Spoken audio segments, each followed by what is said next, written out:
Okay, so we will have our final session for today, and the speaker is Ms. GUAN Jingwei, and her topic is super resolution. So let's welcome our speaker. Thank you very much for staying at the very last section. And today I will talk something about super resolution, the developments of super resolution. My name is GUAN Jingwei, and I graduated from the Chinese University of Hong Kong. And now I am working at TCL, Corporation Research Hong Kong. And you may see the QR code below. And if you are interested, that is a WeChat group for you guys to join. So you can seek for job opportunities and operations and ask questions about our company, anything about that. So you can seek for a scan for that, and it will stay always stay like there. Okay, so this is my outline today. First, I will introduce what is super resolution and where can we use it. And the second one is to introduce some state-of-the-art methods of super resolution. And also,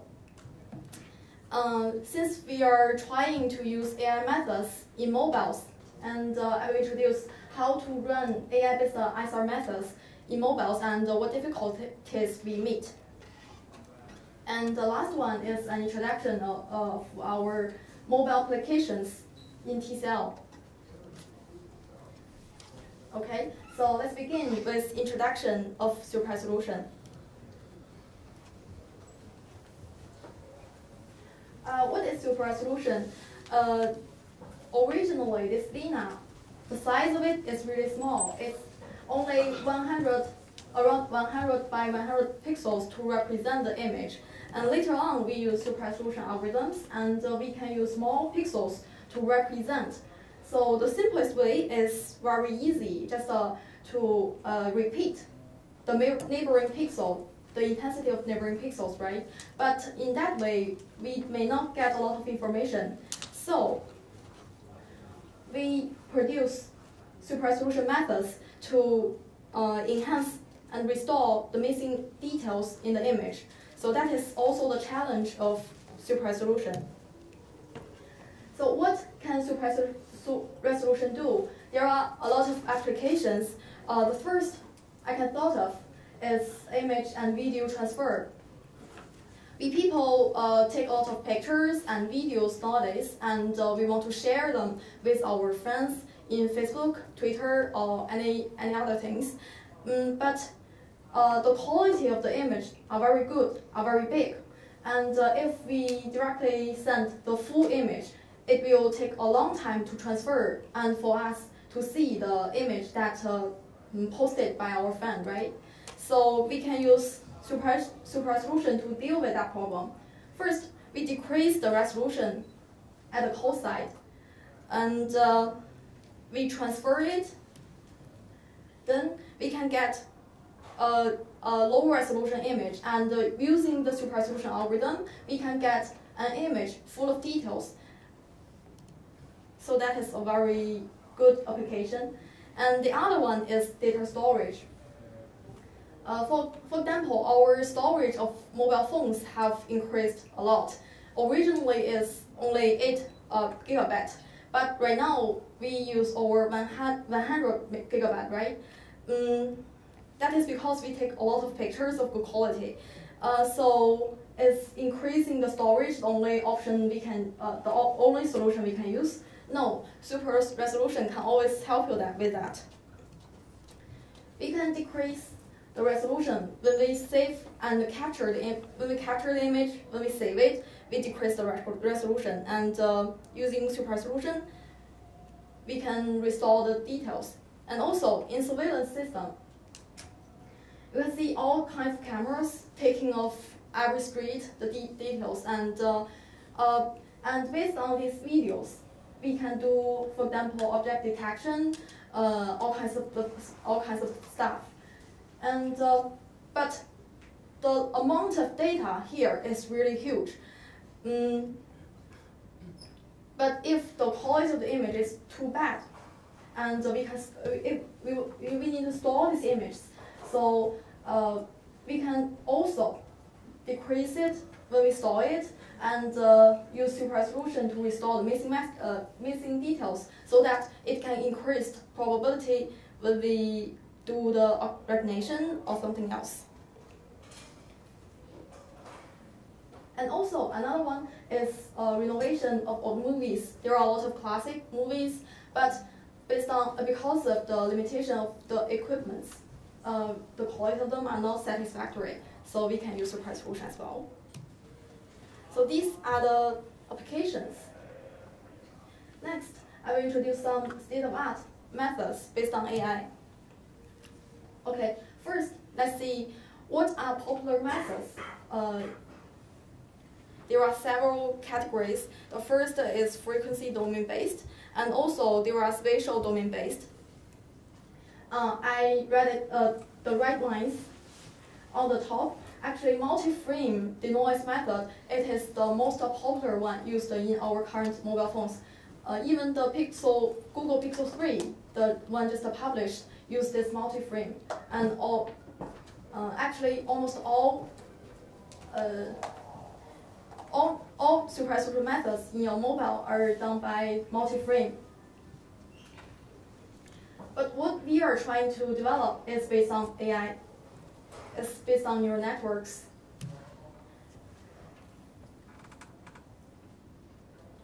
So what are the mainly categories of the popular AI methods? For example, the top one, SRCN, it increased the size of the image using bicubic first, and restore the details of the image by neural networks, like that. And also there are some other kinds, for example, FSRCN, faster way, and the resolution of the image remains to be small at the very beginning, but at the very end, they increase the resolution by a deconvolutional layer. And also for VDSR, very deep super resolution, instead of learning the whole contents of the image, it just learn the residual, the difference between the bicubic result and the ground truth. And there is also labs SR. For example, we want to increase the image by 8 times. Instead of directly increase it, we increase the resolution step by step. First, we increase it by 2 times, and then 2 times again. In total, it's 4 times, and 2 times again is 8 times. So that is the idea. And there are some other latest works. This SFT again is published in CVPR this year, and it's used the semantic segmentation result to be a guidance for us to restore details. And it also uses scan to restore details. It's a trend. So let's see some results. This is the input, and with FSR again, the result is like this. Actually, you can see a lot of details are restored. It's really good. And the next slide is the ground truth. It's pretty much the same, right? So our AI-based methods can really achieve very good results. However, we are targeting on using these AI methods in mobiles, but the computational power of mobiles is not satisfactory. So this is a method we developed. The network structure is not that complex, but the computational, it doesn't need that much computational power. It can be run on mobiles. Okay. So the third part will be how to run these AR-based methods on mobiles.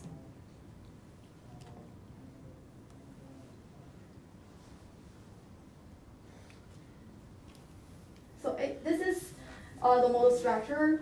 Sorry. It involves several convolutional layers, and also the final layer is the deconvolutional layer to increase the size of the image.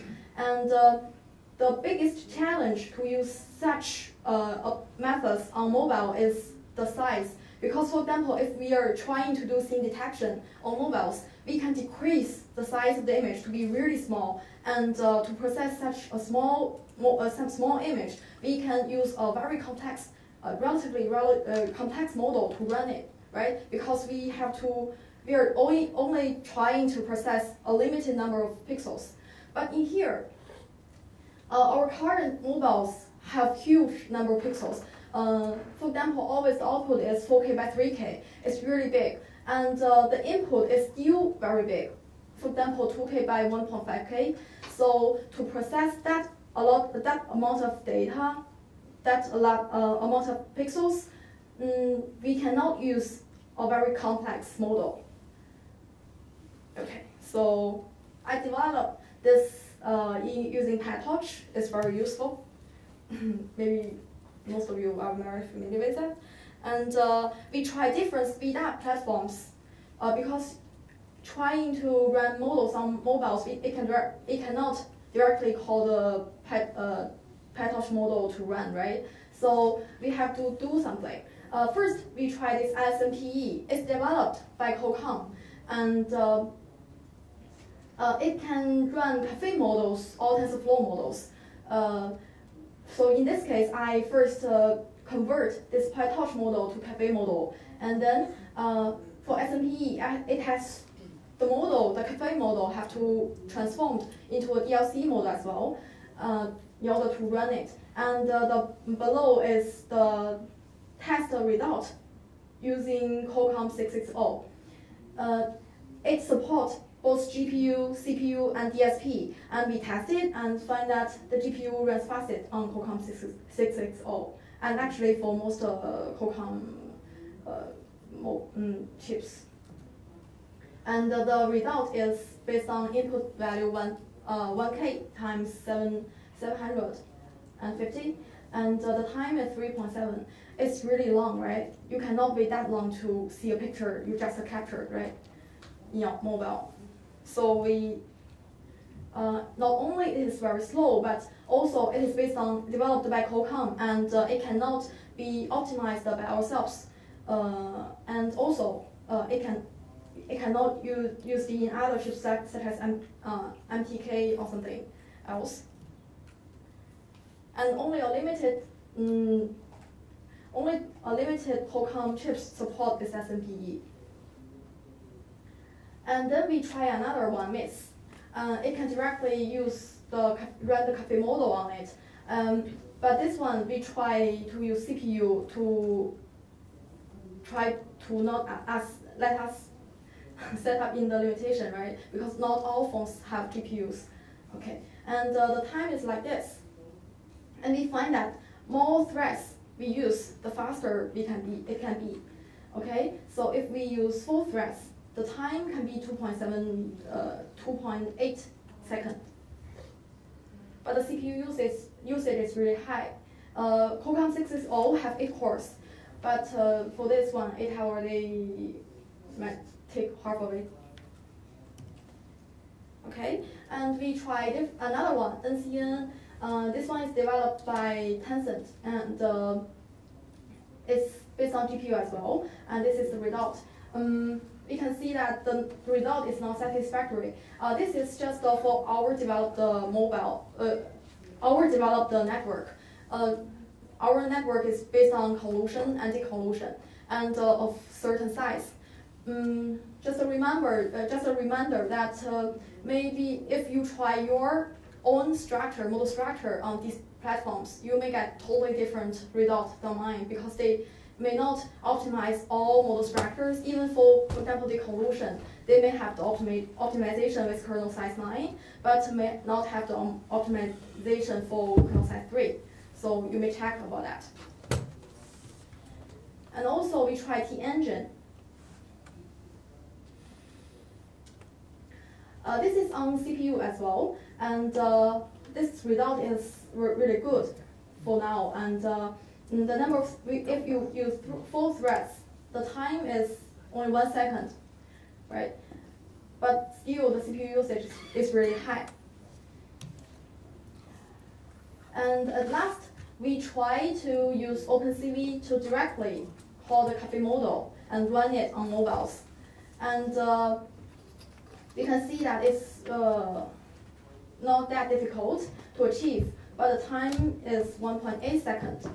Okay, and according to the experience earlier, we thought that we use more threads, the time will decrease, right? So we make this test. Also on Qualcomm 660, and the input size is 342 and times 258. So we can see we increase the x-axis is the number of threads, and the y-axis is the time to process it. And we can see that at a certain number of threads, the running time can be optimal, kind of optimal, and is shortest. And also, we try to change the batch size from 1 and 10. And we can see that if we process multiple batches at the same time, the time can also be decreased. Actually, this part is done by my colleague, Zai Yu. He's here today. I want to thank him. And also my colleague Andy, he gave me a lot of support for this presentation. Thank you. Okay, so that is briefly about super resolution. At last, I want to talk more about all the AI-based methods in TCL. You know TCL, right? It's sell TVs. And actually, yeah. And actually, we are, BlackBerry is also cooperating with us, and we develop algorithms for BlackBerry and Alcott. They sell very well overseas, but maybe not in Hong Kong and in China. So the projects we are facing is, for example, scene detection, which we can use a relatively complex model, right? I mentioned it earlier, and best shot to find the best image according to multi-frames, among multi-frames, and my project super resolution, and also see in the dark. It means it's extremely dark in the room, and we just capture an image. Originally, if we do nothing, we can not get a lot of content. We can see nothing in this image. But with the method, we can roughly see what is in the room or that kind of thing. So this is developing, and will be used in our next generation of phone. Okay. And also the noise. Actually, originally, most methods use multi-frame denoise method. And AI method is very popular in academic, but not really. It's still not very useful to be used in real application, real industries because of the size of the image as well. And also HDR. And we have some face-related projects such as Animoji, face detection, and face unlock. These are all done. And also the blur, also an image processing task. And also we have a data team that deal with big data. And if you're interested, I know there are a lot of experts here. You may be interested. And also all the CV tasks and the pattern recognition object projects. Okay, so welcome to join us. So if you're interested, here is the email you should send. You can seek for information and seek for cooperation, and if you seek a job for yourself, right? Okay. If you think that is too much to be captured, so just scan this QR code and join the WeChat group. Okay. Actually, our leader is here, and you can directly talk to him. Okay, so that is basically the thing I prepared, and you can download the PPT online, and also the right-hand side is my linking. Thank you so much. Thank you very much. So we will have our Q&A session here. So if you have any questions, just raise up your hand. It was a pretty good and interesting presentation. Have you tried super resolution for video streaming? Yes, we have another team dealing with video super resolution, but it is more difficult because we are trying to say 20 or 25 frames per second, and the resolution is still very big. Right. Yes, and that project is mainly focused on TV because we are famous of making TVs, right? So I mean, someday, a few years into the future, you can have a GPU on the TV and then you can stream high quality video using low bit rates, right? Yes, that is our hope and the destiny. But there is still a very long way to go. Thank you. All the best. Any further questions?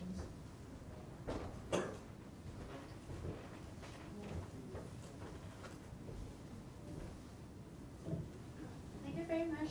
I'm actually interested in the application and we've heard about a possible application include data transfer, storage, and also the surveillance. Yes. And all of these would have quite a high demand on the validity of the models. How would you compare the validity of using AI versus the traditional, say, multi-frame methods in doing the super resolution? And I also saw for the say image recognition, there are some GUAN and doing deliberately adding some noise to fool the models into making the wrong prediction. And would this that kind of adversarial member can they also add against the super resolution network? You mean the noise in the super resolution process? Actually, do you think if some people deliberately do some adversarial method against the network, and they say they fool the CCTV into making the wrong image? It is quite an open-ended question. Yes, super resolution is quite popular and have many applications. And yes, for if it is well developed and can run very fast, I think it's possible to use on TV, so such as what you said, CCTV or that. Thank you.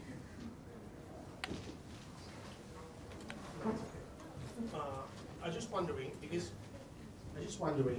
when you mentioned about this, your super resolution, because I read the original papers of SRCNN, and the method that they use a method to introduce a Gaussian noise to the pictures and then they recover the pictures into some super resolutions. Yes. So I wonder how your methods over here that we deal with, let's say you have a picture that is small and then you have a Gaussian noise that happens to be introduced into the pictures. How are you going to recover this kind of pictures into a super resolution? Because from what I understand from your talk today, it seems like you're using a very small resolution and then you use this kind of neural network method to train it so that you make it enlarge the picture by telling that so-called the higher resolution. So my question is that if let's say I keep the same size of it, but I have a lot of Gaussian noise to it, so how are you going to make it recover it so that you have a so-called super resolution again? Yes, that is a good question. For SRCN, it increased the size of the image by bicubic, and maybe in this image there are some noise, as you said, and later on they are all conv layers, and within that layer, not only the details are restored, and also the noise are removed. So the solution for this is, of course, the first is big data. We collect all sorts of data, and so that we can learn how to remove the noise. And it's quite similar to image enhancement and image denoise, I think, for this specific part. Okay. Thank you.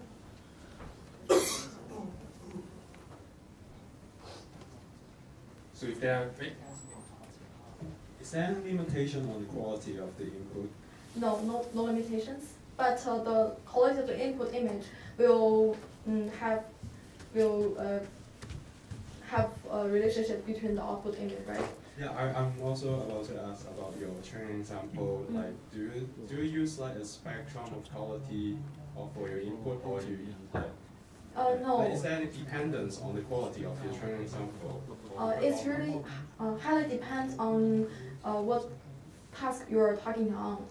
And right now we are facing on for example, we are trying to improve the quality of a specific phone, for example, P2 of BlackBerry, and we capture image using that, and then we try to improve the quality of it. So it's fixed the phone. Okay, so you use the same.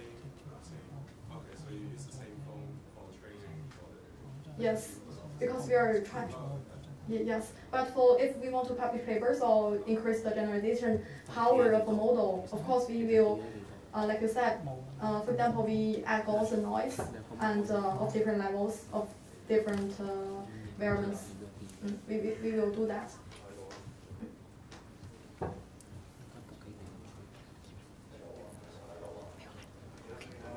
Okay, so let's thank our speaker again.